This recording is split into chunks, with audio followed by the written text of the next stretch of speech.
अस्सलाम वालेकुम दोस्तों, welcome back to my channel. आज की इस वीडियो में फेस वाइटनिंग होम रेमेडी लेकर आया हूं। आप यकीन करें, इसको आप एक बार इस्तेमाल करने से आप हैरान हो जाएंगे इसकी रिज़ल्ट को देख के। तो दोस्तों, ज़्यादा टाइम नहीं लेता आप सभी का, वीडियो स्टार्ट करता हूं। वीडियो स्टार्ट करने से पहले अगर आप मेरे चैनल पर नए हैं तो मेरे चैनल को सब्सक्राइब कर ले इस तरह के और वीडियोस देखने के लिए। सबसे पहले, अगर आपकी स्किन ऑयली है या ड्राई है तो दोनों टाइप्स की स्किन के लिए आप इसको इस्तेमाल कर सकते हैं। इस रेमेडी को बनाने के लिए आपने कॉफ़ी लेना है। हर घर में, हर किचन में इजीली अवेलेबल होता है। 1 चम्मच आपने इसमें कॉफ़ी ऐड करना है। कॉफ़ी जो है बेहतरीन स्क्रब एजेंट के तौर पे काम करती है और ये स्किन के अंदर तक के डस्ट को निकाल लेता है और साथ में बहुत ही हेल्दी ऑक्सीडेंट इसमें पाए जाते हैं। दूसरी चीज़ है जो हम इस रेमेडी में हमने ऐड करना है, वो है हनी।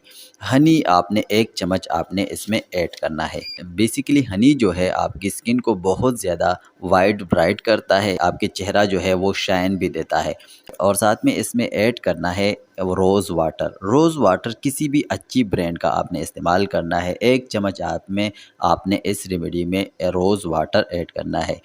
अब इस रेमेडी को अच्छी तरह से आपने मिक्स करना है। जब आप अच्छी तरह मिक्स कर लेंगे तो ये रेमेडी तैयार हो गई।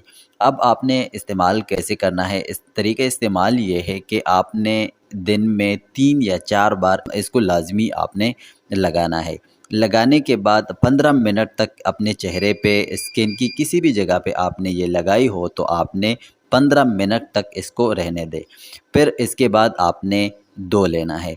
अगर आप ये रेमेडी रोज़ाना इस्तेमाल करेंगे और जो प्रोसेस मैंने बताया है, मतलब 3 से 4 दिन हफ़्ते में आप इस्तेमाल करेंगे तो आपको बहुत ज़्यादा फ़ायदे मिलेंगे और बहुत ज़्यादा बेनिफिट्स आपको मिलेंगे। हाथ या गले या पाँव किसी भी जगह पे आप इस्तेमाल कर सकते हैं क्योंकि इसकी कोई साइड इफ़ेक्ट्स नहीं है। अगर आपको ये वीडियो अच्छी लगी है तो वीडियो को कर दो लाइक और हमारे चैनल को कर दो सब्सक्राइब। थैंक